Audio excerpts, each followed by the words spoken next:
poor little girl washes windows to buy milk. But when the young billionaire sees her hurt hands, he asks, "Who told you to do this?" And her answer brings him to tears. The clock read 7:43 a.m. when Logan Carter locked eyes with his own reflection in the rearview mirror. He didn't like what he saw. The dark circles betrayed another sleepless night, just one of many. He tightened the knot of his navy blue tie, as though that small adjustment could fix not just his attire, but the persistent feeling that something was out of place. It wasn't the tie. The rain fell relentlessly, turning the streets of Boston into dark mirrors. Drops streamed down the BMW's windshield, blurring the city lights into a confused haze. A scene that matched his thoughts perfectly. The windshield wipers moved in their usual rhythm, predictable, automatic, like his life. Meeting at 9, lunch with clients at noon, gym at 6, dinner alone at 8, sleep or try to at 11. The perfect routine for a 38-year-old man who had more digits in his bank account than actual memories. The light turned red. Logan braked and drummed his fingers on the steering wheel. It was the third red light in less than 10 minutes. Traffic was worse than usual. He picked up his phone and checked once more the email he had received the night before. The subject line was straightforward, just as he liked. Johnson and Mayer's merger. Final documents. The deal that had consumed 6 months of his life as a corporate lawyer would close today. He should feel accomplished. It was his biggest case of the year. Yet he felt a hollow sensation in his chest. A movement outside the window caught his attention. At first he thought it was just the rain intensifying, until he made out a small figure approaching. A tiny silhouette, wearing a faded yellow raincoat 3 sizes too big. A child. Instinctively, Logan locked the doors. The city was dangerous, and he had been taught to be wary. The child approached the driver's side window, holding a damp cloth in her small hands. The hood of the coat slipped, revealing the face of a little girl. She couldn't have been more than 5 years old. "What the hell?" Logan muttered, looking around for a responsible adult nearby. There was no one. The girl began wiping the windshield, making it dirtier rather than cleaner. Her movements were small and clumsy, as if she had just learned the task. Rainwater ran down her face, mingling with what Logan realized, with a lump in his throat, were tears. Something strange stirred inside him, a discomfort unlike any he was used to. It wasn't the irritation of being late, nor the anxiety of big cases, nor even the usual indifference with which he navigated the city's problems. This was something else, something he hadn't felt in so long he had almost forgotten. Indignation. He rolled down the window a few inches, enough to speak, but not enough for the rain to get in. Hey, little girl," he called, surprised at the gentleness in his own voice. She stopped, startled, like a small animal expecting a blow. Her eyes, Logan noticed, were a deep brown, too big for her pale, thin face. "What are you doing here? Where are your parents?" The girl squeezed the wet cloth between her fingers, wringing it nervously. "I'm cleaning your car, sir," she answered in such a low voice that he had to lean forward to hear. "To earn money." Logan felt a chill that had nothing to do with the rain. "What's your name?" "Ellie." "Ellie, are you here alone? Where's your mom or dad?" Her gaze dropped. "My mom went to heaven. I live with my stepdad." The light turned green, and the cars behind him began to honk. Logan ignored them. Something about the way she said that kept him from simply handing her a coin and moving on. "Did your stepdad tell you to do this? Stand in the rain cleaning windshields?" She shook her head, sending droplets flying from her wet hair. "He just said I needed to bring money home if I don't." She didn't finish the sentence, but her look said it all. Logan's stomach twisted. The honking increased, but he remained still. "How old are you, Ellie?" 5. 5 years old. Walking alone in the rain in traffic on one of the city's busiest avenues. 5 years old and worried about bringing money home. At that moment, Logan knew he couldn't just drive away. What happened next was so out of character for him that later he would question if it had really been him making that decision. "Get in the car, Ellie, I'll take you home." Her eyes grew wide, distrustful. "I'm not going to hurt you," he assured her, with a gentleness he hadn't used in years. "I just want to make sure you get home safely, and I need to talk to your stepdad." After a moment of hesitation, She walked around and climbed in through the passenger door he unlocked. The smell of damp clothing and despair flooded the luxury car's interior. Logan took off his suit jacket and handed it to her. "Here, wrap yourself in this." As he maneuvered out of traffic, Logan tried to organize his thoughts. What was he doing? Taking a stranger's child? It ran contrary to everything he considered sensible, but there was something in her eyes, something that reminded him of himself a long time ago. "Where do you live, Ellie?" "On Parkman Street," she answered, now a bit less tense. "Number 43, apartment 2B. Logan recognized the address. It was in the far eastern part of the city, nowhere near his usual route, a place known for high crime rates and poverty. During the drive, Ellie remained silent, watching the raindrops streaming down the window and tracing their path with her small finger. Occasionally, she seemed lost in thought. "Ellie?" Logan broke the silence. "What happens if you don't bring money home?" She didn't reply right away. When she finally spoke, her voice was even softer. "Roy gets angry. Sometimes he breaks things. Sometimes—" She hesitated. "Sometimes he won't let me eat." Logan gripped the steering wheel so hard his knuckles turned white. Indignation now boiled inside him, morphing into a rare anger he seldom allowed himself to feel. In 20 minutes, they arrived at a worn 3-story building. The paint peeled off the walls and several light bulbs in the entryway were burned out. "It's here," Ellie pointed, suddenly apprehensive. "Let's go," said Logan, parking in front of the building. Together they climbed stairs that smelled of mold and cheap disinfectant. On the second floor, Ellie stopped in front of a door with peeling paint and the number 2B hanging by a single nail. "Is this where you live?" She nodded, biting her lower lip. "Do you have a key?" "No, I have to knock." Logan knocked 3 times, nothing. He knocked again, harder. After almost a minute, they heard shuffling steps and the sound of something being knocked over. The door opened, revealing a man about 45 years old, unshaven, with greasy hair and bloodshot eyes. He wore a stained t-shirt and shabby sweatpants. The smell of alcohol was so strong that Logan stepped back. "Who the hell are you?" Roy asked, ignoring Ellie entirely. "My name is Logan Carter.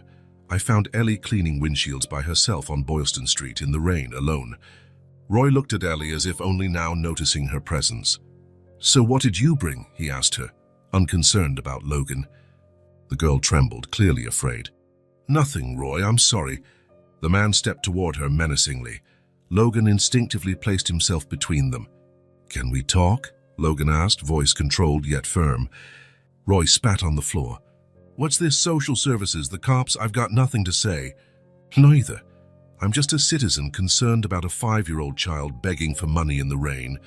What I do with her is my problem," Roy retorted, folding his arms. "She lives under my roof, eats my food. She's got to help out." Logan took a deep breath, trying to rein in his anger. "I understand times are hard, but there are other ways, assistance programs." "Listen here, rich boy," Roy interrupted, his alcoholic breath hitting Logan. "I don't need a lecture from anyone, least of all some suit who knows nothing about my life. She has to help out. If she doesn't bring money, she doesn't eat. Simple as that." The words hit Logan like a punch. The cynicism, the casual cruelty. He looked around and noticed for the first time the interior of the apartment. Empty bottles scattered on the floor, leftover food on the table, clothes tossed about. There were no toys, no children's books, nothing to indicate a child lived there, except a small colorful drawing taped to the wall, as out of place as a flower in a desert. He saw Ellie shrink against the wall, clutching his jacket to her chest like a shield. Saw the fear in her eyes, the kind of fear no child should know, and he made a decision that would change both their lives forever. "This little girl isn't spending another night here." Roy laughed, a harsh, humorless sound. "And who's going to stop me? You? She's my legal responsibility." Logan took a step forward, surprising even himself with his resolve. "If you're truly responsible for her, prove it. Show me the custody documents. Show me she goes to school. Show me she's well taken care of." Roy hesitated, and Logan knew he'd struck a nerve. "Go to hell," Roy muttered, staggering slightly. "Take her if you want, one less mouth to feed. She always comes back, nowhere else to go." Logan felt a wave of disgust and pity. This man didn't care about Ellie, not really. She was just a means to get money. He turned to the girl, who watched the scene with wide eyes. He knelt down to her level. "Ellie, do you want to come with me? I can take you somewhere safe." She looked from Roy to Logan. A silent battle flickered in those big eyes, fear of the known versus fear of the unknown. "Will you send me back?" she asked, her voice so small it broke Logan's heart. "No, I promise I won't." She nodded slowly, and Logan took her small, cold hand. "You're coming with me, now." Roy stepped toward them, but he tripped over an empty bottle and almost fell. "This isn't over," he threatened, clinging to the doorframe. "I'll come after you, you son of a—" Logan didn't wait to hear the rest. He guided Ellie into the hallway, down the stairs, and back to the car, his heart hammering in his chest. What was he doing? Was this kidnapping or a rescue? His lawyer's mind began listing all the laws he was likely breaking. But then he felt Ellie's small hand tighten around his fragile grip, desperate for something to hold, and he knew he couldn't have done anything differently. Inside the car, the silence was heavy. The rain had eased, but the skies remained gray. Logan glanced at Ellie, who looked even smaller in the wide passenger seat. "Are you okay?" he asked, knowing it was a foolish question. She nodded, staring straight ahead. "Where are we going?" she finally asked. "A simple question, a complicated answer. To my home," Logan said, realizing he was only now thinking of that detail. "For now, I'll take care of you, Ellie. No one's sending you into the rain again. No one's going to tell you that you can only eat if you bring money home." As he drove, he tried not to think about the complications that would follow. What his colleagues would say, the legal ramifications, the changes he would have to make. He focused on the present, a 5-year-old girl saved from the rain and hunger, an impulsive decision that defied everything he thought he knew about himself. Stopping at another red light, he glanced over and saw that Ellie had fallen asleep. Her face relaxed for the first time since he found her. The vulnerability of that image hit him like a wave. What was happening to him? The man who lived by numbers, contracts, and predictability now drove home with an unknown child in his luxury car. The light turned green. Logan accelerated gently so as not to wake Ellie.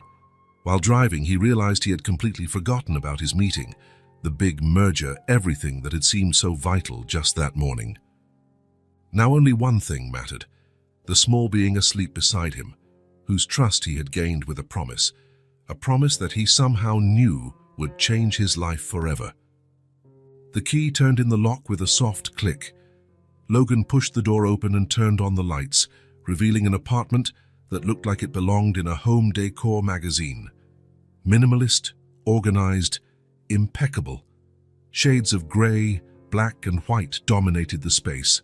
Nothing out of place. "Come in," he told Ellie, who hovered at the entrance as if afraid to contaminate the immaculate space with her presence. The girl's eyes roamed the open layout. From the door, one could see the living room with leather sofas, the gourmet kitchen with a marble countertop, and through the floor-to-ceiling windows, the city lights beginning to glow at dusk. An entirely different world from apartment 2B on Parkman Street. "You live here?" Ellie asked, her voice barely above a whisper. "Yes," Logan replied, noticing for the first time how cold the place seemed. Sterile. "Come in, let's go." Ellie took a few hesitant steps, still clutching the borrowed jacket to her chest. Her muddy sneakers left small marks on the light hardwood floor, something that, on any other day, would have greatly bothered Logan. Today, he barely noticed. "So you must be hungry," he said, heading to the kitchen. He opened the fridge and stared at its nearly empty shelves. A few takeout containers, a bottle of wine, mineral water, and not much else. "I don't have much here. I usually order in." Ellie didn't reply. She stood where she was, watching everything intently and warily. "How about a sandwich? I have bread and ham-dot cheese, I think." The girl nodded slightly. Logan had the odd feeling she would have agreed to anything he suggested. As he prepared the most basic sandwich possible, Logan tried to organize his thoughts. What had he just done? He had taken a child from her home without any legal authority to do so. Even if the conditions were awful, even if the stepdad was negligent, the law had a process, and he, as an attorney, knew that better than anyone. But then he looked at Ellie. standing like a tiny statue in the middle of his living room, and he knew he couldn't have simply left her in that environment. "Here," he said, putting the sandwich on a plate and adding a glass of milk beside it. "Come sit down." She approached, climbed onto the tall kitchen stool with some difficulty, and stared at the food as though it were extraordinary. "Thank you," she murmured before taking her first bite. She ate slowly, chewing carefully, as if wanting the food to last as long as possible. Logan sat on the other side of the counter, trying not to stare too intently at her, yet unable to look away. There was something mesmerizing about how this small being occupied his space, like a dissonant note in a perfectly orchestrated symphony that somehow made the music more interesting. "Do you like cheese?" he asked, immediately feeling foolish for asking something so trivial. Ellie nodded, taking a sip of milk. A white mustache formed above her upper lip. "Roy never buys cheese," she commented, surprising Logan with the remark. "He says it's too expensive." The mention of the stepdad jolted Logan back to the reality of the situation. What would the man do when he realized what had happened? Call the police? That was the most likely reaction. "Ellie," Logan began, choosing his words carefully, "do you understand what happened today, why I brought you here?" She paused and looked at him with those large, serious eyes. "Because Roy is mean," she said simply, "and you're nice." The simplicity of her answer disarmed him. Nice. He had never considered himself particularly nice, competent, sure, successful, certainly, but nice? That was a quality he rarely thought about. "I just didn't want you staying there," he explained. "No child should live like that." "Am I going to live here now?" she asked, a note of hope in her voice that made Logan's heart constrict. "For now," he replied, because he didn't know what else to say. He couldn't make promises he wasn't sure he could keep. Ellie went back to eating, apparently satisfied with the vague answer. Logan realized she was used to not receiving guarantees in life. After the snack, the question of a bath arose. The main bathroom looked intimidating with its deep tub and rainfall shower, so Logan took her to the guest bathroom. "Can you bathe on your own?" he asked, completely out of his comfort zone. "Yes," Ellie replied. "But—" She hesitated, looking at her worn backpack that they had brought from the apartment. "I don't have clean clothes." Logan hadn't thought of that. "You can wear one of my t-shirts for tonight. Tomorrow we'll buy you some clothes." While she bathed, with the door slightly ajar at Logan's insistence, worried she might slip or drown, he made 3 phone calls. First to his office, inventing a family emergency to justify his absence. Second to a delivery service, ordering basic groceries, including cereal, fruit and other items he imagined a child would eat. Third, to Rachel Munro, a family law attorney he had worked with on a case years ago. Rachel answered on the 3rd ring. "Logan Carter," she said, sounding surprised. "To what do I owe the honor after so long?" "Rachel, I need advice, legal and discreet." A pause. "I'm listening." "Hypothetically speaking, if someone rescued a child from a clearly abusive environment, what would be the legal implications?" Another longer pause. "Logan, what have you done?" He took a deep breath. "Tomorrow, can we meet tomorrow? It's too complicated to explain over the phone." "This sounds serious. My office, 9 in the morning. "I'll be there, thanks, Rachel." He hung up just in time to hear the shower water turn off. A few minutes later, Ellie emerged from the bathroom, wrapped in a towel far too large for her small frame, her wet hair plastered to her face. Logan handed her a black t-shirt that practically swallowed her. Without the dirty clothes and with clean skin, bruises on her arms became visible yellowish marks in various stages of healing. Seeing them made Logan clench his teeth. If he had any doubts about his decision, they vanished at that moment. "Are you sleepy?" he asked, checking the time. Almost 9 p.m., late for a 5-year-old, he supposed. Ellie nodded, rubbing her eyes. The apartment had 2 bedrooms, the master and one he used as a home office. Neither was equipped for a child. "You can sleep in my room," he offered. "I'll sleep on the couch." She looked at the leather sofa in the living room. "Can I sleep on the sofa?" she asked. "On the sofa, but the bed's more comfortable." Ellie looked uncomfortable. "It's too big and dark." Logan understood. A strange room, a strange bed. Everything was unfamiliar and possibly frightening. "Okay, the sofa it is." He fetched a pillow and soft blankets. improvising a small bed on the large modular couch. Ellie climbed up and settled in, looking tiny amidst all those blankets. "Want anything else? A glass of milk, maybe?" To his surprise, she nodded. "Warm milk?" "Warm milk," he repeated, heading back to the kitchen. While heating the milk in the microwave, he realized he knew absolutely nothing about taking care of a child. Should he brush her teeth? Read her a story? Leave a light on? He returned with the warm milk in a large mug and found her gazing out the window, watching the city lights. When she noticed him, she quickly returned to the sofa. "Here you go." She took the mug with both hands, blowing on the surface before taking a small sip. "Thank you," she said softly. Logan sat on the edge of the sofa, feeling strangely out of place in his own home. "Ellie," he began, unsure how to broach the subject, "tomorrow I'm going to speak with a lawyer friend. She's going to help us." "Are you going to send me back?" Ellie interrupted, her eyes suddenly alarmed. "No," Logan assured her quickly. "I promised, remember, but we need to do things the right way so that nobody can take you back." She seemed to accept the explanation, though a shadow of worry lingered on her face. She kept sipping her milk in small gulps. You know," Logan said, trying to distract her, "I've never had anyone sleep on this sofa before. You're my first visitor in a very long time." "You don't have friends?" Ellie asked, childlike frankness catching him off guard. Logan gave a small smile. "I have co-workers. Not really the same thing." "I didn't have friends at my school," she commented, looking at her milk. "The other kids said I smelled bad." The simplicity with which she stated this made Logan's heart ache. "Which school did you go to?" "I was in kindergarten at Sunnybrook, but Roy said it was too expensive even though it was public. He didn't like getting up early to take me." Logan made a mental note to look into that school tomorrow.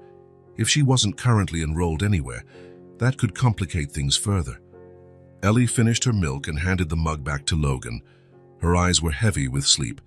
"Time for bed," he said, adjusting the blankets around her. Hesitating, he added, "If you need anything during the night, just call me. I'll be in the bedroom, first door on the right." She nodded, settling between the pillows. "Do you want me to leave a light on?" he asked, remembering his own childhood fear of the dark something he hadn't recalled in decades. "Yes, please," she replied, voice almost a whisper. Logan left the lamp on the side table lit, adjusting it to its lowest level. The soft glow created a cozy circle around the sofa, like a small island of safety. "Good night, Ellie." "Good night, Logan." He walked away, hesitated, then returned. For some reason, he felt he should say or do something more, but what? He ended up just adjusting the blanket again and heading to his room, leaving the door open so he could hear her if she called. Once in bed, Logan couldn't sleep. His mind raced, conjuring and discarding scenario after scenario, assessing risks, planning next steps. Beneath all that frenetic mental activity, one question persisted. What had changed in him? What had driven him to act so impulsively, so contrary to his analytical nature? The apartment's silence, once so familiar and comfortable, now felt different. It was a silence inhabited, filled by the breathing presence of another human being, a presence so small, yet so transformative. Some time later, when he was finally starting to drift off, he heard a faint sound. He rose immediately and went to the living room. Ellie was sitting on the sofa, knees pulled up, eyes wide in the dim light. "Are you okay?" he asked, approaching carefully so as not to startle her. She shook her head. "I had a bad dream." Logan sat beside her, unsure what to do. After a moment of hesitation, he placed a gentle hand on her shoulder. "Want to talk about it?" Ellie looked at him, weighing whether she could trust him. "It was about my mom," she finally said. "I dreamed she was calling for me, but I couldn't find her." Compassion flooded Logan. "You miss her a lot, don't you?" She nodded, eyes glistening with unshed tears. "What was she like, your mom?" A small smile appeared on Ellie's face, as fragile as the first ray of sun after a storm. "She was beautiful. She used to sing to me before bed. She braided my hair." The use of the past tense did not go unnoticed by Logan. He wanted to ask more, how her mother had died, how she ended up with that awful stepdad, but he didn't want to push. "She sounds wonderful," he said softly. "She's in heaven now," Ellie said, with the simple conviction of a child. That's what the nurse told me, that she went to heaven and that she watches over me from there. A nurse? Logan couldn't help asking. From the hospital, Ellie explained, as if it were obvious. Mum was in the hospital for a long time. She was always tired and thin, so thin you could see her bones. Cancer, Logan thought immediately, or some other degenerative disease. And after she went to heaven, you stayed with Roy. Ellie nodded. He was Mom's boyfriend, but he doesn't like me much. He only stayed with me because Mom asked him to. And when was that, Ellie? Do you remember? She frowned, concentrating. It was in the winter. There was snow, lots of snow. A few months then, Logan calculated. The last heavy snow had been in January. Do you draw your mom sometimes to remember her? Ellie's face lit up. Yes, I draw her every day so I don't forget what she looks like. Would you like to draw now? Logan suggested, thinking it might help calm her after the nightmare. I have paper and some colored pens in my office. Ellie hesitated. Can I really? Of course. He fetched a pad of paper and some colored pens he used for marking documents. Not proper art supplies, but they would do. Ellie sat on the coffee table and began to draw with intense concentration, tongue peeking out between her lips as she worked. After a few minutes, she turned the paper to show him. The drawing was simplistic, as one would expect from a 5-year-old, but it had a surprising emotional quality. A female figure with long hair and a big smile, wearing what appeared to be a floral dress. That's my mom, Ellie explained. Sarah, she liked flowers. She had a flower dress that was her favorite. It's a lovely drawing, Logan said, genuinely impressed. You draw very well for your age. Ellie grinned, the first real smile he'd seen on her face. Can I draw some more? She asked, suddenly excited, the first time she had been so since he found her. As many as you want. She leaned over the paper again, starting another drawing. This time it showed 2 figures, the same woman and a small girl holding hands. That's me and Mom, she explained. At the park. We used to go every Sunday before she got sick. What did you do at the park? We fed the ducks. She pushed me on the swing. Sometimes she bought ice cream, but it was a secret because the doctor said she couldn't have sweets. As Ellie continued drawing and recounting small stories about her mother, Logan realized he was witnessing something precious. Ellie was not only sharing her memories, but also forging a connection with him, a fragile bridge of trust. Roy doesn't like my drawings, she said as she started a third one. He says it's a waste of time and paper once he tore them all up. Anger flared again in Logan's chest. Well, I like your drawings, and here you can draw as much as you want. She looked at him, eyes shining. Promise? I promise. Ellie returned to her drawing, more relaxed now. This new one showed a house, not the depressing apartment where she lived with Roy, but a little house with a chimney, a garden, and a smiling sun in the sky. That was our house before, she explained. When Mom got sick, we had to sell it and move to a smaller apartment. That's when Roy moved in with us. To help pay the rent, Mom said. The pieces were falling into place. A single mother gravely ill with no resources, a boyfriend who offered to help, maybe initially with good intentions, maybe not. And when she died, he stayed with the daughter, likely just an informal arrangement, possibly not even legal. Ellie, do you go to school now? Logan asked, trying to understand her current situation better. She shook her head. Roy said it's too far and that I'll go next year, but I liked school. Miss Miller gave me gold stars on my drawings. Another issue to address, Logan thought.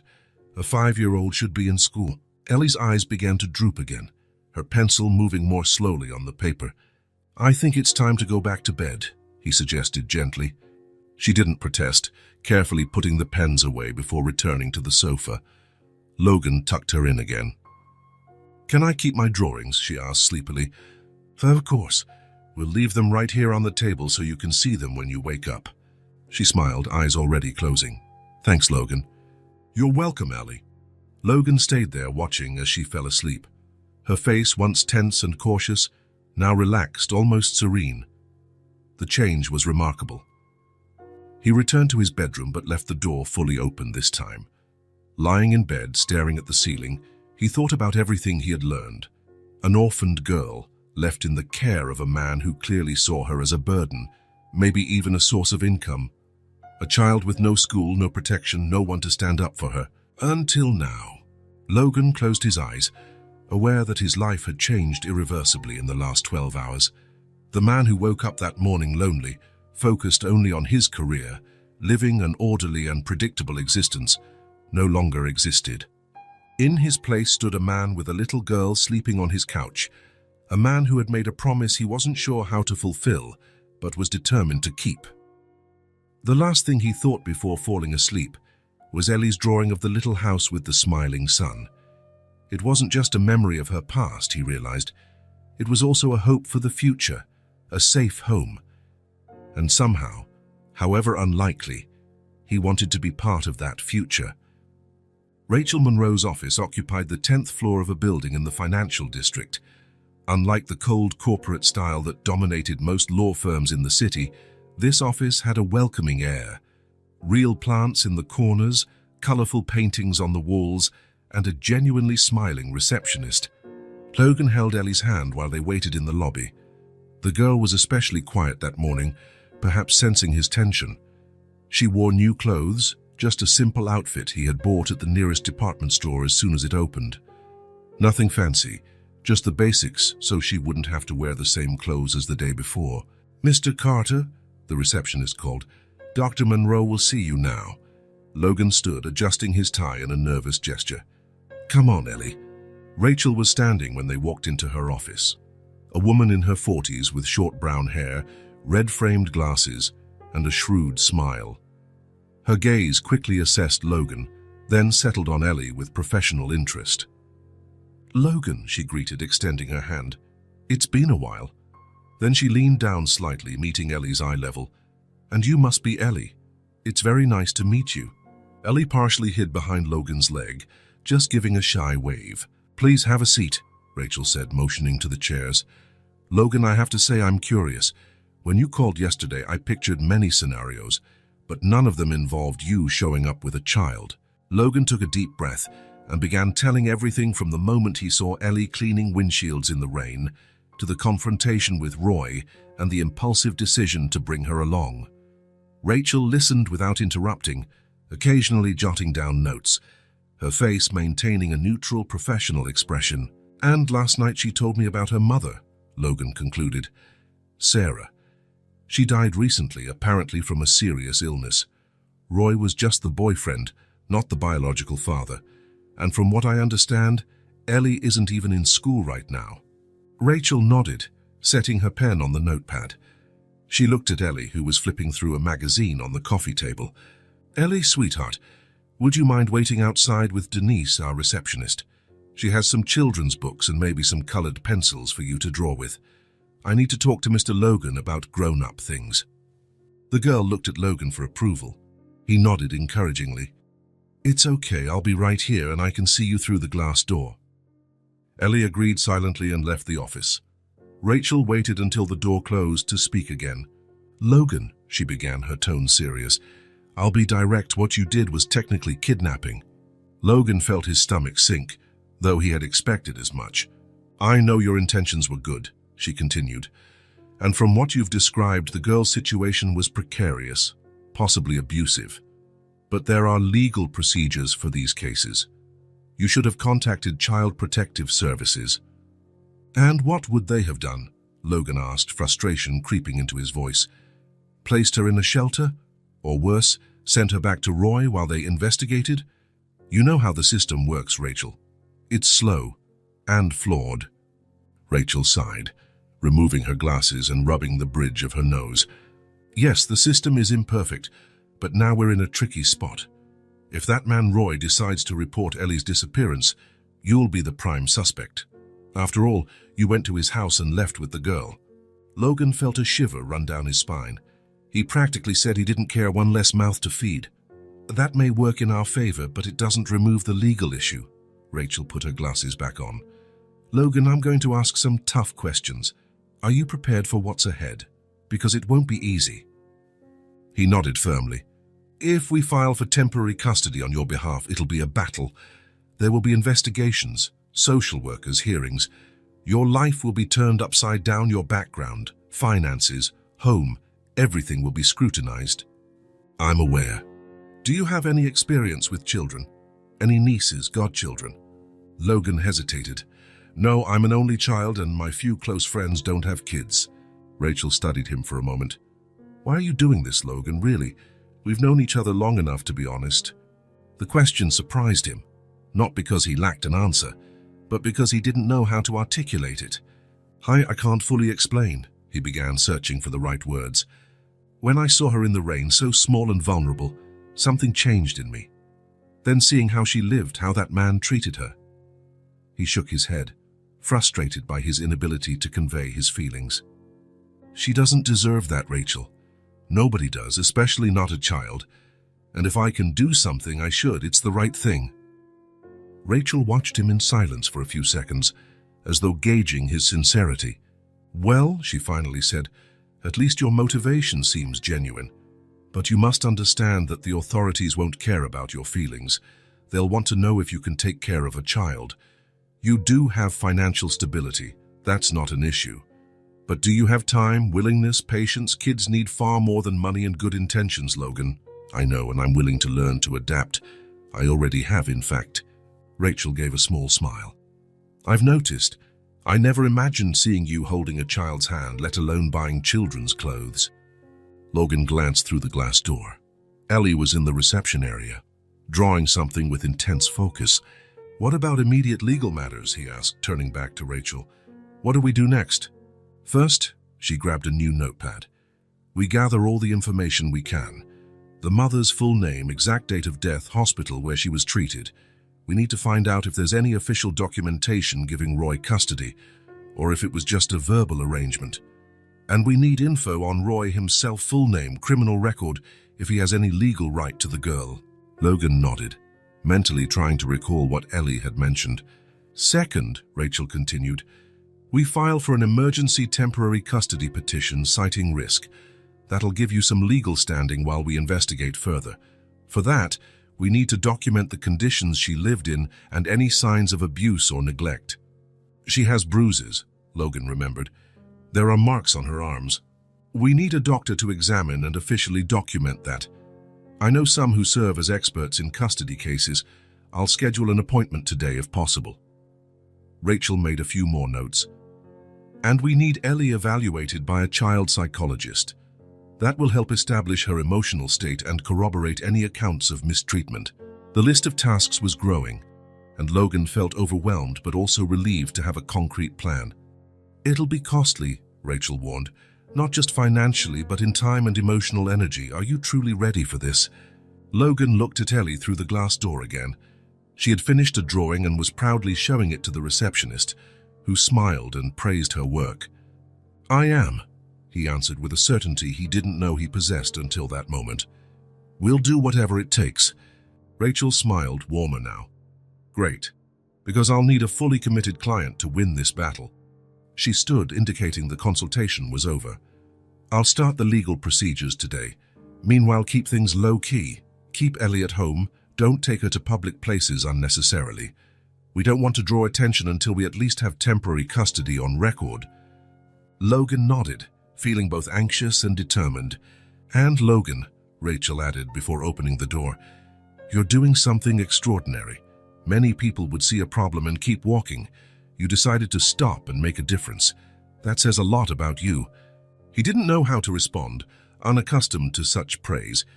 Thank you for helping me, he finally said. That's what I'm here for, she replied. Now let's go get your little artist. The ride back home was quiet. Ellie looked out the window, hugging a children's book Rachel had given her. Logan tried to process everything he and Rachel had discussed, mentally organizing the steps ahead. Logan, Ellie's small voice broke the silence. Yes? Where are we going now? There was something about the simplicity of the question that touched Logan deeply. It wasn't just about their immediate destination. It was about her future, about what would happen to her. Home, he answered. My home, our home for now. Ellie nodded, apparently satisfied with the answer, then asked, what if Roy comes to get me? Logan tightened his grip on the wheel. He won't, Ellie, I won't let him. That's why we talked to Rachel. She'll help us make sure you stay with me. For how long? The question caught Logan off guard. For how long? He hadn't thought that far. He was dealing with immediate emergencies. the legal steps required to keep her safe. But what would happen next? "For as long as you want," he finally said, surprised by his own words. Ellie's eyes widened slightly. "I can choose?" "Yes." Logan realized he was becoming more committed to the situation than he had ever imagined. "You can choose."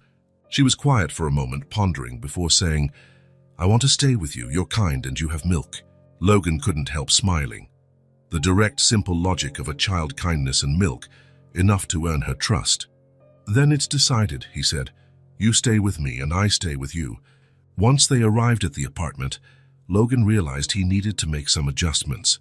The home, designed for a childless bachelor, lacked anything a kid would find welcoming or fun. "Ellie," he called as he prepared a sandwich for lunch, "what do you think about going shopping later? We can buy some things for your spot on the couch, and maybe some toys." Her face lit up. "Real toys?" "Real toys, what would you like?" She thought for a moment as though it were a very complex question. "A doll? With hair you can brush? And—" She hesitated, unsure if she could ask for more. "Maybe some colored pencils. Lots of them, in all the colors." "That sounds great," Logan agreed, setting a plate in front of her. "We'll buy all that and more, whatever you want." While Ellie ate, Logan watched her with a mix of admiration and concern. In less than 24 hours, she'd gone from a frightened child scrubbing windshields in the rain to someone who was starting timidly to express wants and preferences. It was a subtle but significant transformation, and he was changing too. The Logan from 2 days ago could never have imagined buying dolls and colored pencils or fighting for custody of a child he barely knew. Never would he have considered turning his immaculate apartment into a child-friendly space. But here he was, already planning where to put a little desk for her to draw, what kind of bed to buy when the sofa no longer sufficed, which schools in the area might be best. "All done," Ellie announced, showing him her empty plate. "Great," said Logan, returning to the present. "Let's get ready to go. We also need to stop by a doctor, as Rachel suggested." Ellie frowned. "I don't like doctors, they hurt my mum." Logan felt his heart clench. "This is a different kind of doctor," he said gently. "He just wants to make sure you're okay. It won't hurt, I promise." She didn't look entirely convinced, but nodded anyway. "And after that, we'll get your doll." "And after that, we'll get your doll," he confirmed. Logan realized he was smiling again, something he had done more in the last 24 hours than in the entire past few months. A genuine smile, not the professional grin he wore in business meetings. As he helped Ellie tie her new shoes, he felt a surge of emotion, both responsibility and affection. He was starting to care deeply about this little person who had entered his life so unexpectedly. And that scared him more than any legal battle he faced. The rain had returned to Boston that morning. Roy Baker staggered down the grimy hallway of his building until he reached his apartment door. The day had been unproductive odd jobs here and there, nothing you could call real work. He fumbled for his keys in the pockets of his worn jacket, dropping them twice before finally opening the door. The apartment seemed even emptier and messier without Ellie. Not that he missed the girl, she was just a problem, a constant reminder of Sarah and the promises he never intended to keep. But the kid had her uses. She did basic chores and, more importantly, brought in extra money from cleaning windshields or begging in the streets. Roy flopped onto his torn couch, cracking open a warm beer. 3 days had passed since that suited stranger took Ellie away. At first, Roy felt relieved, one less mouth to feed, but now he was beginning to miss the extra cash. His gaze fell on some old magazines scattered on the floor. He flipped through them idly, more out of boredom than interest, until a photo caught his eye. It was a business magazine from a few months back that Sarah used to subscribe to. On the cover, a man in a dark suit with a stern expression stared directly at the camera. The headline read, "The 40 Most Influential Attorneys, Under 40, Logan Carter Revolutionizes Mergers and Acquisitions." Roy choked on his beer. The man in the suit, the man who took Ellie, was him, no doubt. That face was unforgettable, rigid, determined, eyes that seemed to see through people. Logan Carter, a lawyer, a rich one apparently. A crooked smile appeared on Roy's face. Maybe the situation wasn't so bad after all. Maybe there was an opportunity here. a wealthy attorney who, for some reason, decided to take a child who wasn't his. That didn't sound very legal. There might be money in it for him. Roy grabbed his phone and did a quick search. Logan Carter really was a big dealer partner in a major law firm, specializing in corporate law, a respected name in the city's legal community. Worth millions. Roy's grin widened. Finishing his beer in one gulp, he grabbed his coat. There was a police station a few blocks away. Time to pay a visit. The 12th District Police Station wasn't the friendliest place in the world, but it served its purpose. Roy approached the front desk, forcing himself to appear more sober than he was. "I need to file a complaint," he told the officer on duty, a middle-aged woman with a bored expression. "What kind of complaint, sir?" Roy cleared his throat, mentally rehearsing his story. "My stepdaughter was taken by a man without my permission. I want to report a kidnapping." The word kidnapping had the desired effect. The officer immediately became more alert and called over a detective who was standing nearby. Roy was led into a small room, where he began spinning his tale. He claimed he was Ellie's legal guardian since the death of her mother. Said that 3 days ago, a man named Logan Carter showed up at his home and, taking advantage of a moment when Roy had supposedly gone out to buy groceries, took the girl. "It took you 3 days to report your stepdaughter missing?" questioned the detective, a tall man with graying hair and a suspicious stare. Roy was ready for that question. "I thought she'd gone to visit a friend from school. Only when I went to pick her up and found out she wasn't there did I start worrying. I asked neighbors, and one of them said he saw my girl leaving with a man in a suit. Only today did I manage to find out who he was." The detective took notes, still looking skeptical. "And how did you discover this man's identity?" "I saw his photo in a magazine. Recognized him right away. It's Logan Carter, a famous lawyer."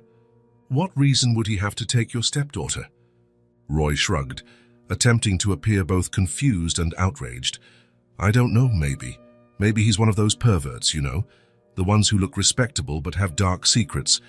The detective raised an eyebrow, clearly doubting such a serious accusation against a respected citizen.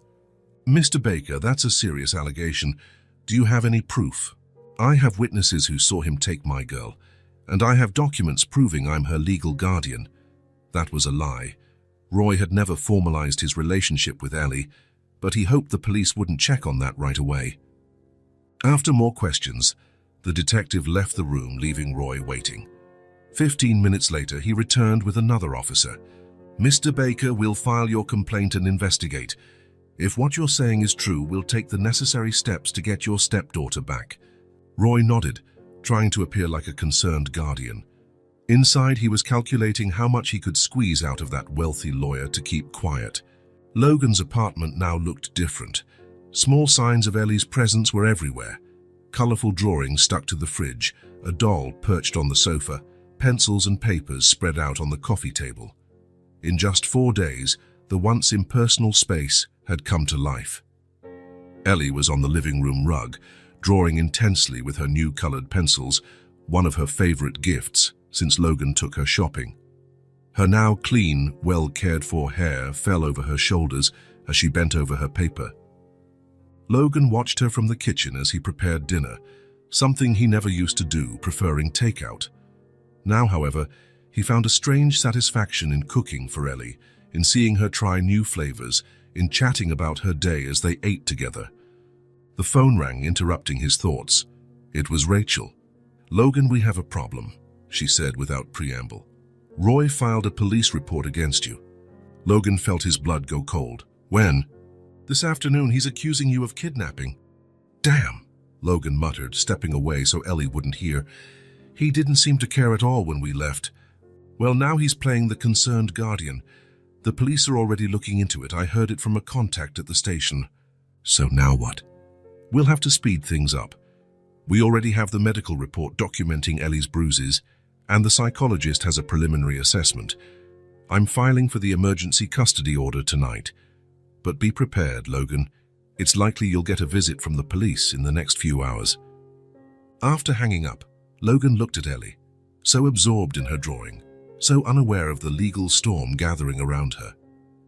The fear of losing her, of seeing her forced back into that toxic environment, was almost paralyzing. He didn't have much time to prepare. Less than an hour later, the doorbell rang. Logan took a deep breath, trying to remain calm. Through the window, he saw two uniformed officers waiting. "Ellie," he called gently. "Some police officers are here to talk to me. Don't be scared, okay? It's just a conversation." The girl immediately dropped her pencil, her eyes wide with fear. "They're taking me back to Roy." "No," Logan promised, striving to sound more confident than he felt. "They just want to ask some questions. I'll be right here with you." He opened the door, keeping his expression serene despite his racing heart. "Mr. Logan Carter?" asked the older officer. "Yes, that's me. Detective Rodriguez and Officer Thompson. We'd like to speak with you about a complaint we received." Logan nodded, inviting them in. "I'm aware of the situation. Please come in." The officers stepped in, immediately noticing Ellie, who shrank against the sofa, clutching her doll. "Is that Ellie Baker?" asked the detective, discreetly pointing toward the girl. "Ellie Simmons," Logan corrected. "Baker is the stepdad's last name, not hers." The detective made a note. "Mr. Carter, we have a report stating you removed the minor Ellie from her legal guardian, Roy Baker, without authorization." "I understand," Logan replied calmly. "But there's more to the story than that. Roy Baker is not Ellie's legal guardian. He was simply her mother, Sarah's boyfriend. Sarah passed away recently. There's no official documentation giving him any rights over Ellie." The detective looked slightly surprised. "Mr. Baker claims he's the legal guardian." "He lied," Logan said simply. "I can prove it. My attorney, Rachel Monroe, is preparing the necessary paperwork. But more importantly, Ellie's well-being is at stake. I found her in the rain, alone, at 5 years old. When I took her home, I saw the conditions she was living in. She has bruises all over her body. She doesn't go to school. She was forced to beg on the streets." As he spoke, Logan noticed the younger officer's gaze kept drifting to Ellie, concern evident on his face. "We have a medical report documenting signs of neglect and possible abuse," Logan continued, "and a preliminary report from a child psychologist. I'm acting to protect this child, not break the law." The detective sighed. "Still, Mr. Carter, the proper procedure would have been to call Child Protective Services, not take matters into your own hands." "I know, and that was my mistake. But it was a decision made in the moment, seeing a child in danger." The doorbell rang again. Logan opened it, relieved to see Rachel. "Detective Rodriguez," she greeted, surprising Logan with the familiarity. "I thought I might find you here. I'm Rachel Monroe, Mr. Carter's attorney." She stepped inside, carrying a folder. "I have documentation here proving Roy Baker has no legal right to Ellie, and I also have the medical and psychological reports indicating she was at risk." The detective reviewed the documents for several long minutes, tension thick in the air. Ellie remained curled on the sofa, eyes darting between the adults. "Even with all this," the detective finally said, "we still have an irregular situation. You can't simply take a child, even with good intentions." "We're aware," Rachel interjected. "That's why we've already filed for emergency temporary custody. We just need a few days until the hearing." "Nevertheless," the detective insisted, "we'll need a formal statement from you, Mr. Carter. You'll have to come down to the station with us." Logan nodded, resigned. He had expected this possibility. "What about Ellie?" he asked, worried. "Her social worker is on the way. She'll speak with the girl and determine the best temporary course of action." At that moment, Ellie got up from the sofa and ran to Logan, clinging to his leg. "I don't want to go," she said, tears beginning to form in her eyes. "Please don't let them take me back." Logan knelt down eye level with her. "No one's taking you back to Roy, Ellie, I promise. These officers are just doing their job, making sure you're safe." "But I am safe with you," she insisted, voice breaking into sobs. The detective and officer exchanged looks, clearly moved by the scene. "Here's what we can do," the detective said, softening his tone. "For now, the girl can stay here with the attorney while Mr. Carter comes with us to give a statement. The social worker will assess the situation when she arrives." Logan nodded, grateful for the small concession. He explained to Ellie that he had to leave for a few hours, but Rachel would stay, and he'd be back soon. "Promise?" Ellie asked between sobs. "I promise," Logan said, giving her a brief hug before standing. While Logan got ready to leave, Rachel organized documents for the social worker who was due to arrive. The atmosphere was tense but controlled. The doorbell rang a third time that evening. It was the social worker, a middle-aged woman with a stern but kind expression. "Ms. Patel," she introduced herself. "I'm here to evaluate the situation of the minor Ellie Simmons." After a brief conversation with Rachel, the social worker asked to speak with Ellie alone. Logan hesitated, but Rachel indicated cooperation was best. Before leaving with the officers, he said a final goodbye to Ellie, giving her a reassuring smile. "Everything will be fine," he whispered. At the station, Logan answered questions with patience and honesty. He described in detail how he found Ellie, his visit to Roy's apartment, and the impulsive decision to take her away. "I know I didn't follow the proper procedures," he admitted, "but at the time all I could think about was her safety." The interview lasted nearly 2 hours. By the end, Logan felt emotionally drained yet determined.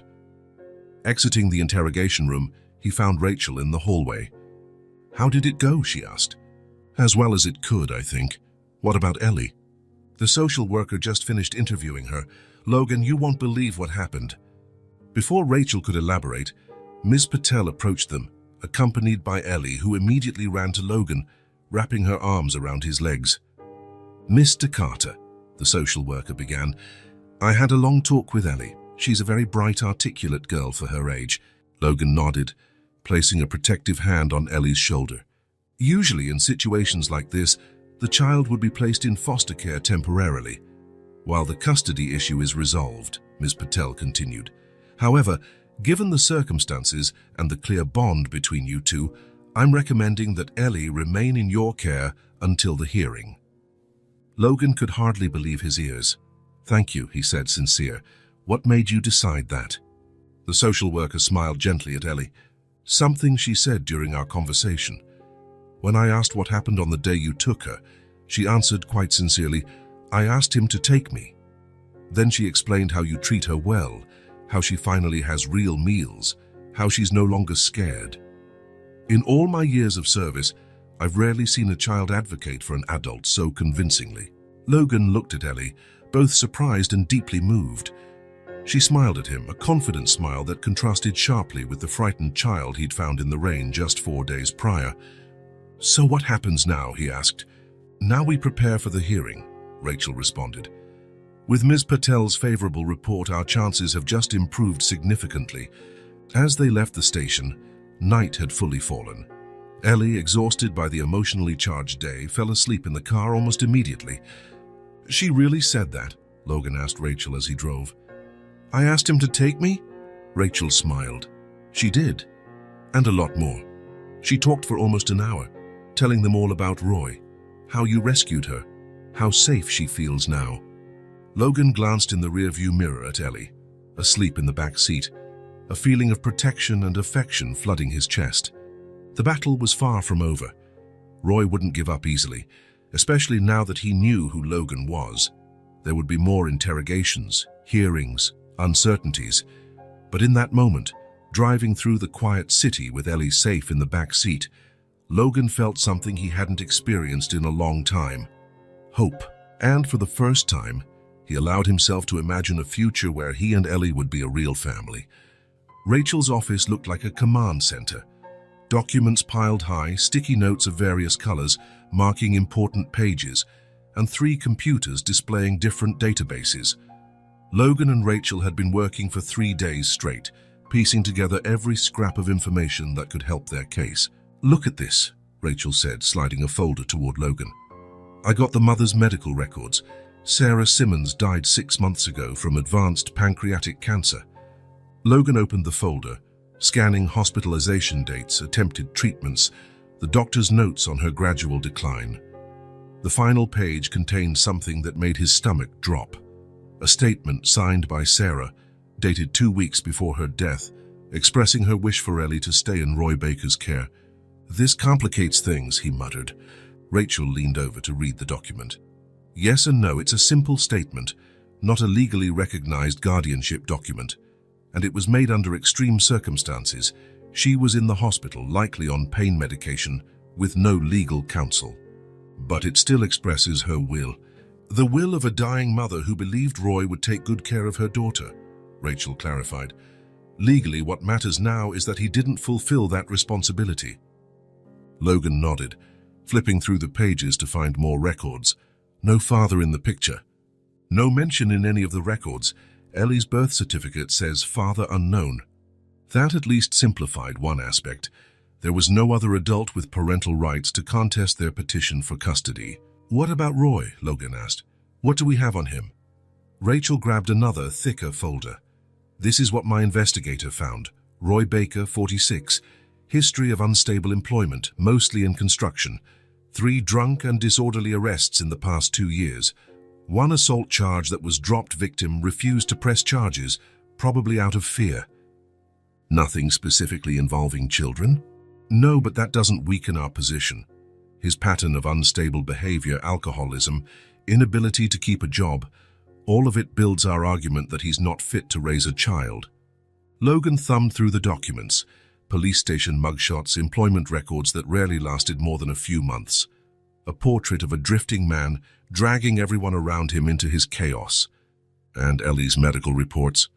Rachel pushed a 3rd folder his way. Dr. Martinez was thorough. She documented every bruise, noted signs of mild malnutrition, and found that Ellie's vaccinations weren't updated in the last year. All of that since her mother died, Logan said, feeling that familiar anger rise. Exactly. We have a clear before and after picture. When Sarah was alive, Ellie attended school, had regular medical checkups, was well nourished. In 6 months under Roy's sole care, all of that deteriorated rapidly. Logan closed the folder, unable to keep looking at the clinical photos of Ellie's injuries. What about the psychological report? It's our strongest piece. Rachel pulled out a neatly bound report from her drawer. Dr. Patel was very direct. Ellie shows signs of post-traumatic stress related to her mother's loss, compounded by subsequent neglect. She repeatedly mentions being afraid of Roy, especially when he drinks. She was often left alone for long stretches of time, including overnight, and frequently went to bed hungry. Logan felt the weight of those words. Imagining Ellie alone in that situation, with no one to protect her, made his heart ache. Dr. Patel also noted, Rachel continued, a marked improvement in Ellie's behavior and emotional state since she's been with you. She's more communicative, smiles more, shows fewer signs of anxiety.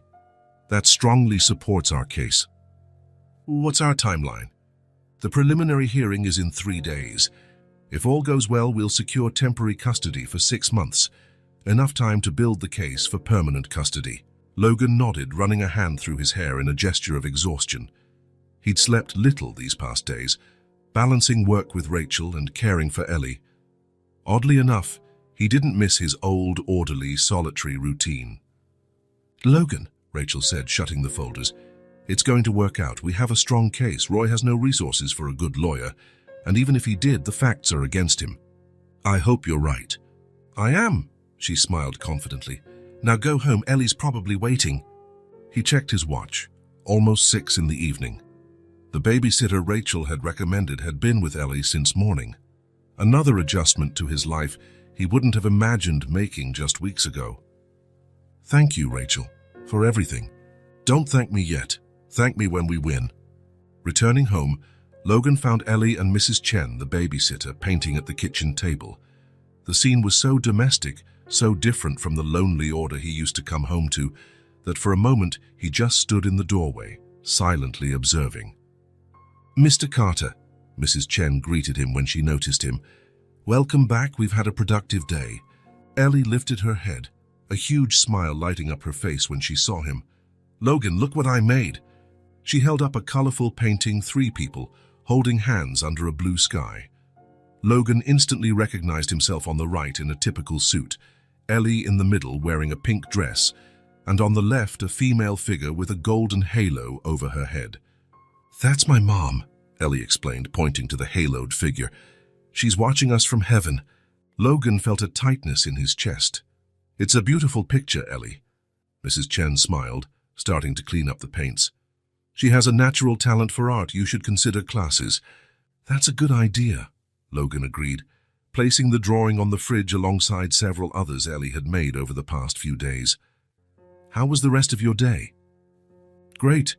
We had breakfast, went to the park, practiced reading, had lunch, did some simple math, then art. She's a wonderful student. Logan paid Mrs. Chen and walked her to the door. When he returned, Ellie was taking plates out of a low cabinet. What are you doing? Getting ready for dinner, she answered seriously. Mrs. Chen said you'd be bringing food. Logan grinned. I did. I ordered Chinese. It should be here any minute. I love chow mein. I know, that's why I ordered it. As they waited for the food, Logan helped Ellie finish setting the table. It was a simple ritual they'd developed in the last few days, placing plates, silverware, napkins. Ellie insisted on helping, proud of contributing to the domestic routine. When the food arrived, they sat to eat, and Ellie excitedly recounted her day at the park, the ducks she saw, the letters she was learning. Logan listened, asked questions, and laughed at her uniquely childlike, perceptive comments. At some point, while watching Ellie struggle to pick up a piece of chicken with chopsticks, a losing battle that eventually ended with her using a fork, Logan realized something astonishing. He was happy, genuinely happy, in a way he hadn't been in years, maybe decades.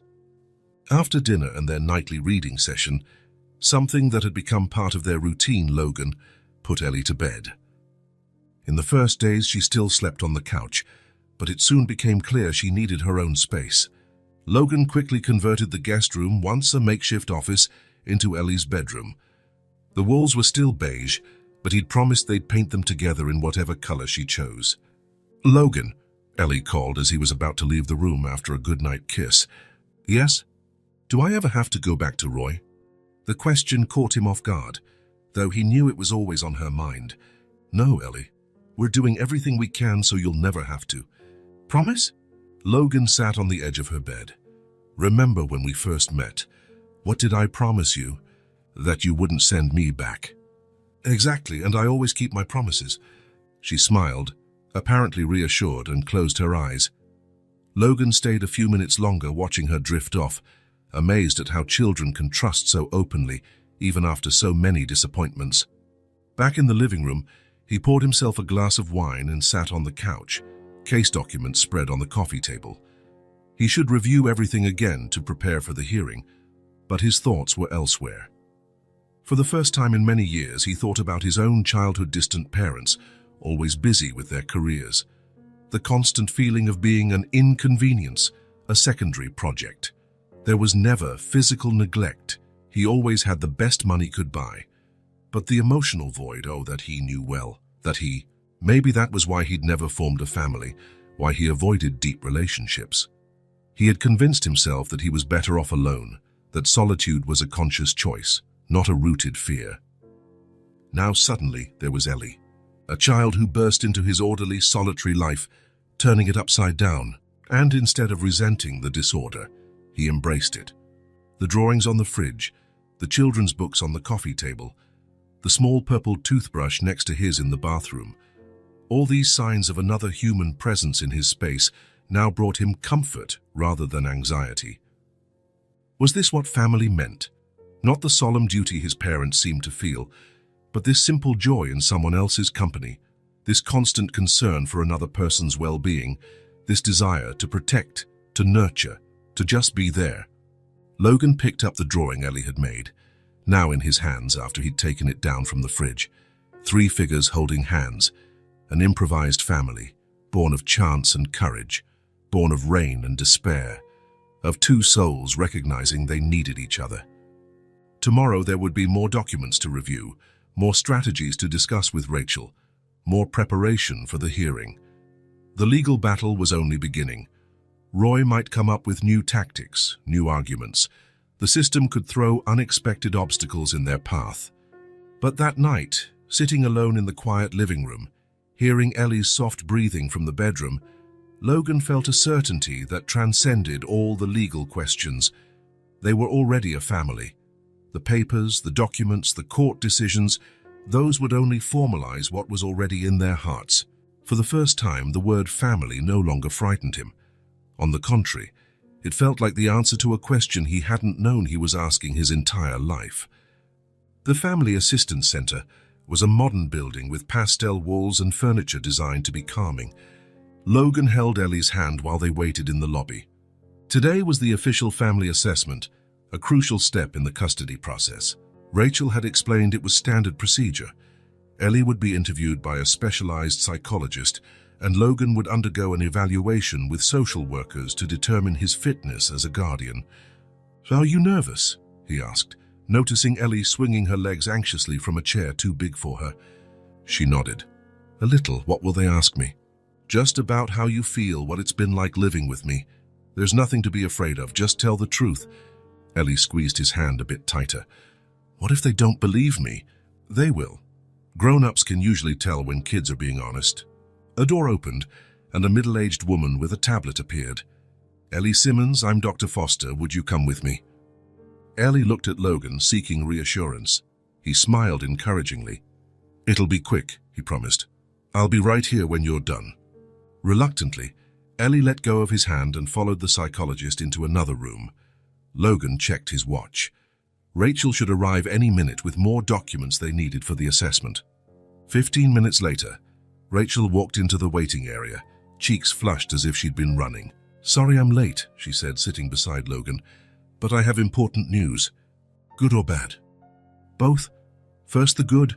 I found Sarah Simmons's death certificate and, more importantly, her complete birth records for Ellie. Roy Baker doesn't appear on any official document as the girl's guardian. There's no record of a marriage to Sarah, no paternity forms, no will naming him as guardian." Logan felt a weight lift off his shoulders. That completely weakens his position. "Exactly. Now the less good news, Roy is here." "What? How did he find out about this assessment?" "Family court hearings are public, Logan, and custody proceedings are on record. Anyone, especially someone involved in the case, can get that information." The reception door opened as if on cue, and Roy Baker walked in, initially unrecognizable. He had cut his hair, shaved, and wore a clean dress shirt, a far cry from the disheveled appearance he had when Logan met him. "This isn't good," Rachel muttered. "He's trying to look respectable." Logan felt anger surging at the sight of the man who had mistreated Ellie, now attempting to pose as a responsible citizen. Roy noticed them and smiled, a calculated grin that didn't reach his eyes. "Mr. Carter," he greeted with false cordiality. "Miss Monroe." "What are you doing here, Roy?" Logan asked, trying to keep his voice low and controlled. "Same as you, I suppose. I'm here for my girl." "She's not your girl," Logan retorted, fists clenching. "In the eyes of the law, maybe not officially," Roy conceded with a shrug. "But I was with Sarah for years. Ellie knows me as her stepdad. I have moral rights, if not legal ones." Rachel intervened before Logan could reply. "Mr. Baker, I suggest we avoid confrontation. This won't help anyone's case." Roy nodded, overly polite. "I only want what's best for Ellie." Before the conversation could continue, a social worker called Logan for his evaluation. Rachel gave him a look indicating she'd handle Roy while he was gone. The evaluation lasted almost an hour. Questions about his routine, work, how he planned to balance his career with caring for a child. Logan answered honestly, describing the changes he'd already made: the reliable babysitter, adjustments to his schedule, prioritizing Ellie's needs.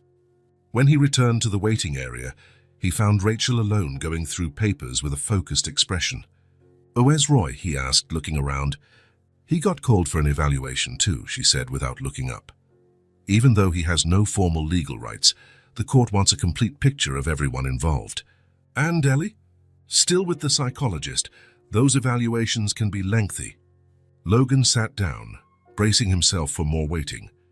After a few minutes, Rachel closed her folder. "Logan, there's something you should know. Roy approached me while you were being evaluated." "What did he want?" "He offered a deal." Rachel adjusted her glasses, clearly uncomfortable. "He said he'd drop any claim to Ellie for money." Logan's stomach turned. "He's trying to sell her custody." "Essentially, yes. He suggested a financial compensation to help him start over." "That's disgusting," Logan growled, contempt evident in his voice. "How much did he ask for?" $100,000. Logan let out a humorless laugh. At least now we know for certain he never cared about Ellie. He just wants to profit. That can be used against him, Rachel observed. If he makes that offer again in front of official witnesses, it'll be almost a confession that he has no real interest in her well-being. The hallway doors opened, and Ellie emerged with Dr. Foster. Seeing Logan, her face brightened and she ran to him. "How was it?" he asked, kneeling to her level. "It was good. I drew our house." Ellie smiled, then hesitated as if recalling something important. "Can I tell you a secret?" "Sure." She leaned closer, whispering in his ear. "I told her I want to stay with you forever." Logan felt a lump in his throat. "That's a great secret," he managed to say. Dr. Foster approached, smiling kindly. "Ellie did very well. You can wait here. We'll call everyone back for a joint discussion soon." She had barely finished speaking when the reception door opened again. Roy came back from his evaluation, walking with the confidence of someone who thinks he made a good impression. Ellie saw him. Her entire body froze, eyes going wide with terror.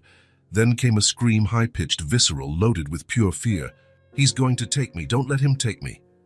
She clung to Logan with such force that her small nails dug into his skin through his shirt.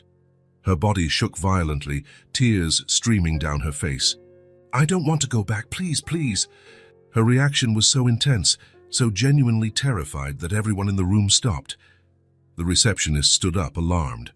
Dr. Foster rushed over, and another social worker appeared in the hallway, drawn by the noise. Logan wrapped his arms around Ellie protectively, whispering words of comfort. "Shh, it's okay. You're not going back. I promised, remember?" But Ellie was beyond rational consolation, trapped in a primal panic triggered by Roy's mere presence. She kept screaming, clinging to Logan like her life depended on it. Dr. Foster moved quickly, instructing Logan to take Ellie to a private room at the end of the hallway, away from Roy's sight. Rachel followed, while another social worker blocked Roy, who looked genuinely surprised by the intensity of Ellie's reaction. In the private room, it took nearly 20 minutes for Ellie to calm down enough to stop crying.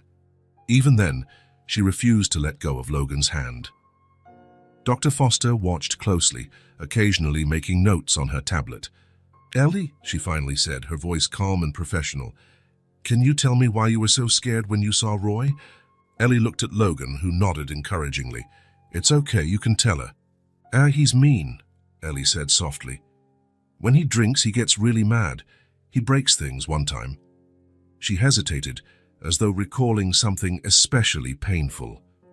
"One time, he pushed me so hard, I fell and hurt myself here." She pointed to a small, nearly invisible scar on her forehead. Dr. Foster exchanged a meaningful look with the social worker who had joined them.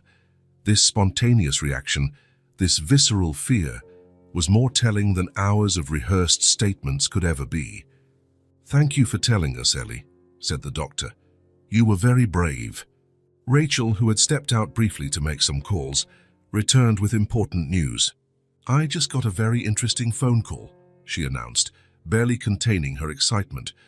"A woman named Martha Geller reached out to my office. She was a neighbor of Ellie and Sarah for years, until she recently moved away. She said she was always worried about the girl after her mother died, and when she heard about the case from someone who works at the court, she decided to come forward." "What did she say?" Logan asked. "That she often heard Roy shouting at Ellie, that more than once she found the girl locked out in the hallway when Roy wouldn't let her in, that she took care of Ellie for days at a time when Roy disappeared on drinking binges, and the best part, she has records photos she took discreetly, dates noted, even audio recordings of the shouting through the wall. It was as though the universe had aligned in their favor." Dr. Foster and the social worker exchanged glances again, and Logan could sense the scales of justice tipping decisively on their side. The final meeting of the day took place in a conference room. On one side of the table sat Logan, Rachel, and Dr. Foster. On the other side were Roy and a public defender assigned to him, clearly overwhelmed and unprepared. In the center sat the family court judge, the Honorable Judge Martinez, reviewing the hastily updated reports from the day's events. "Well," she finally said, setting the papers aside, "I believe we have a fairly clear picture of the situation. Mr. Baker, you have no legal rights to Ellie Simmons. There are no documents establishing you as her guardian, nor any biological or adoptive relationship. Roy tried to protest, but his lawyer silenced him with a glare. Additionally, the judge continued, there is substantial evidence of neglect and possible abuse. The child's terror upon seeing you today is especially concerning, as are the statements of Ms. Geller, which have been preliminarily verified. She turned to Logan. Mr. Carter, though your initial actions were technically illegal, removing a child without proper authorization, the exceptional circumstances and your subsequent conduct indicate genuinely protective intentions. The reports from professionals show that Ellie is thriving under your care. The judge adjusted her glasses, adopting a more formal tone. Based on all the reports and evidence presented, I am granting temporary custody of Ellie Simmons to Mr. Logan Carter, effective immediately for a period of 6 months. During this time, Mr. Carter, you must comply with all follow-up visits from social services and complete a foster parent course. She looked straight at Roy. Mr. Baker, you are prohibited from making any attempt to contact Ellie Simmons. Any violation will result in severe legal consequences. Additionally, I strongly advise you to seek help for your alcohol problem. Roy stood abruptly, his face red with rage. This is ridiculous. She was my responsibility. Sit down, Mr. Baker, the judge ordered, her voice firm. Your conduct only confirms the concerns raised in these reports. Continue, and I'll have you escorted out. Reluctantly, Roy sat back down, muttering curses under his breath. A hearing to evaluate permanent custody will be scheduled for 6 months from now, the judge concluded. Court is adjourned. Leaving the center while they waited for the car in the parking lot, Logan knelt beside Ellie, who looked exhausted after the emotionally draining day. You heard the judge, right? You're staying with me. No one's taking you back. Ellie nodded, still trembling slightly from the confrontation. Then, surprisingly, she threw her arms around Logan's neck, hugging him tight. Thank you for fighting for me, she whispered in his ear. No one ever did that before. Something broke inside Logan, perhaps the last barrier or the wall he'd built around his emotions. He felt tears burn his eyes, tears he hadn't shed since childhood. He didn't try to hold them back, letting them fall freely as he hugged the small person who, in so little time, had become the center of his world. I'll always fight for you, Ellie, he promised, voice shaking. Always. Rachel watched from a few steps away, discreetly wiping her own eyes. When she finally approached, her smile was warm and genuine. Congratulations to you both, she said. The battle isn't completely over, but we took a huge step today. Logan stood, still holding Ellie's hand. He was momentarily speechless, overwhelmed by emotion. Finally, he found words. Thank you, Rachel. I'm not just saving her life, she's saving mine. The sun was setting in the Boston sky, painting the horizon with shades of orange and pink. A new phase was beginning. For Ellie, for Logan, for this improbable family formed by chance and sealed by choice. There would be more challenges ahead, no doubt. But in that moment, walking to the car hand in hand, nothing mattered more than being together. And for now, that was more than enough. The family court was especially crowded. Logan adjusted his tie nervously as Ellie, seated beside him, swung her legs that didn't reach the floor. Her navy blue dress had been chosen especially for the occasion, and a silver star tiara adorned her carefully combed hair.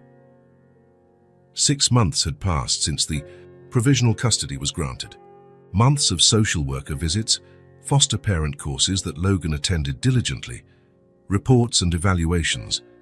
But they'd also been months of bedtime stories, refrigerator drawings, and small daily triumphs that completely transformed their lives. Nervous? Rachel asked, sitting next to them. Shouldn't I be?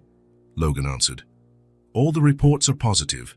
Ellie's doing well in school, but still, it's normal, Rachel assured him. This is probably the most important decision you've ever waited for. Ellie glanced up at him with surprising confidence for her newly turned 6 years. Everything's going to work out, Logan. The judge is going to say yes. I asked the stars last night. The bailiff announced Judge Martinez's entrance and everyone stood.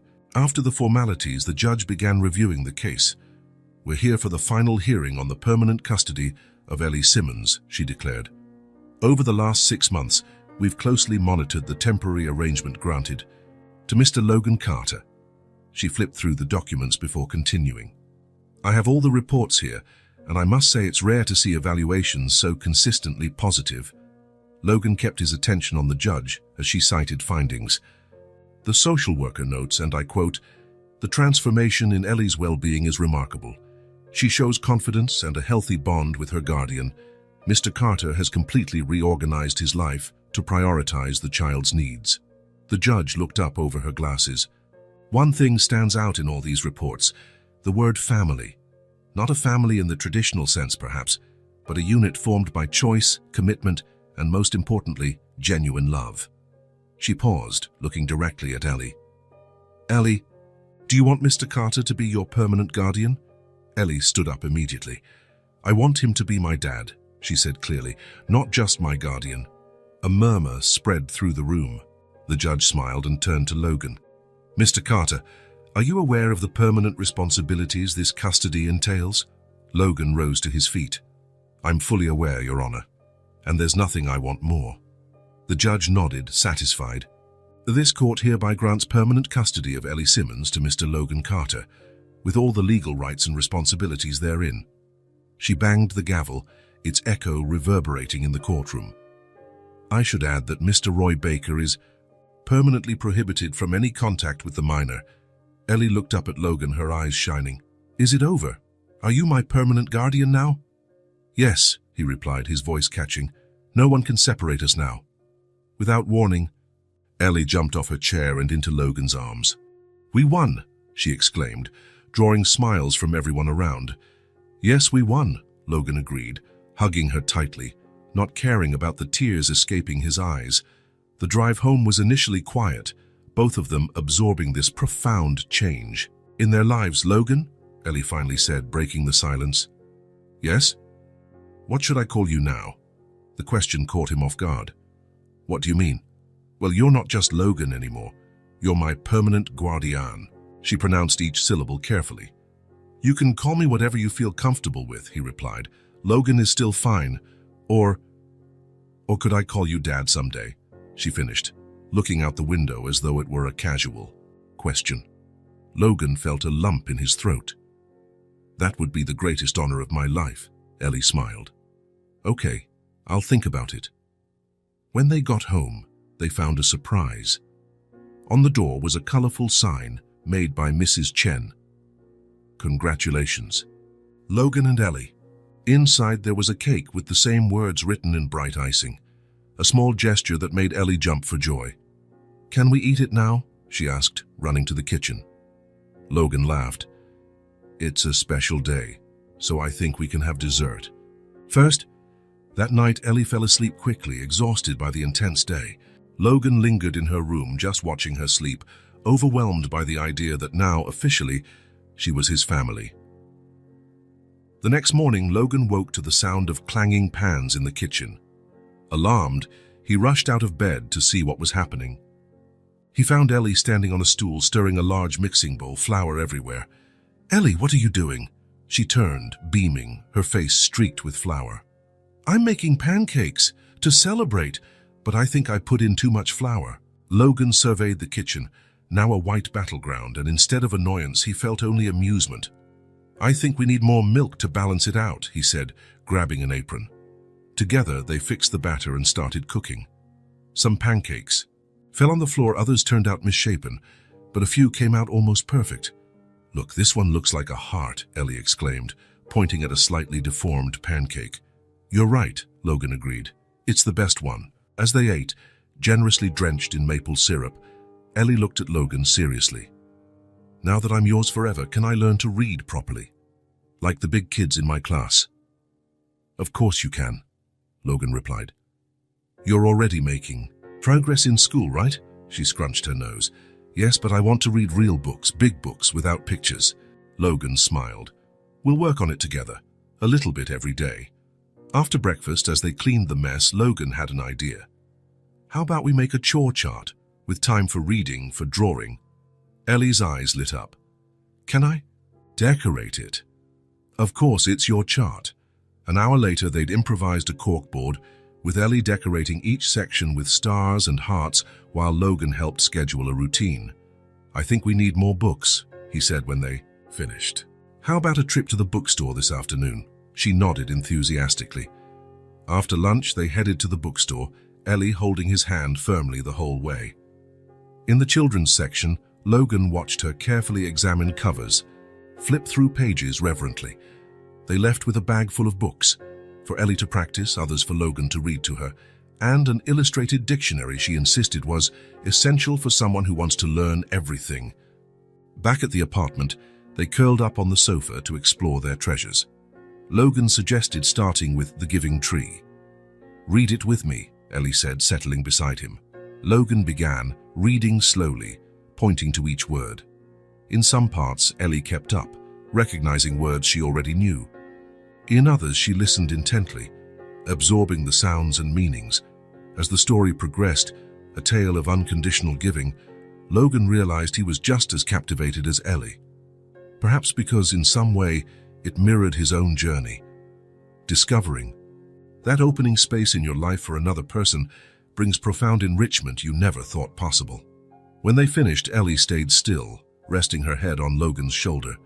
Then, almost in a whisper, she said, "You're my safe place." 4 simple words that hit Logan with the force of a revelation. He closed his eyes for a moment, receiving the statement as a rare, everlasting gift, a gift that came with the responsibility of being for this small person what he himself had never had. A constant, reliable, safe presence. "And you're mine," he finally replied. The next morning, as they prepared breakfast together, now a cherished routine, Ellie helped set the table while Logan cut fruit. Suddenly she stopped and looked at Logan with a serious expression. "Logan," she began, sitting at the table, "you saved me. You know, you're my real hero." He stopped what he was doing, moved by her sincerity. He sat across from her, taking her small hands in his. "Ellie," he said, eyes brimming, "you saved me too." And it was true. Before her, his life had been a string of predictable, safe days, but also hollow. She had brought chaos, yes. Toys, scattered around, paint stains on the towels, but also laughter echoing through once silent walls, spontaneous hugs that stripped away every defense, a reason to come home that went beyond mere rest. Ellie smiled, apparently satisfied with that answer. With the effortless simplicity only children possess, she returned to setting out the silverware, humming softly to herself. Logan watched her, committing that simple scene to memory. Yesterday's paper made it official, what their hearts already knew. They were family now, not by blood or obligation, but by choice, by love. The morning sun shone through the windows, illuminating the apartment he could finally call home. A home built on kept promises, shared courage, quiet new beginnings. That moment by moment were turning 2 broken lives into a story of redemption, a story that was only just beginning. If this story touched your heart, subscribe to the channel and turn on notifications so you don't miss the next ones. Leave a like because it helps this story get recommended to more people. See you in the next story.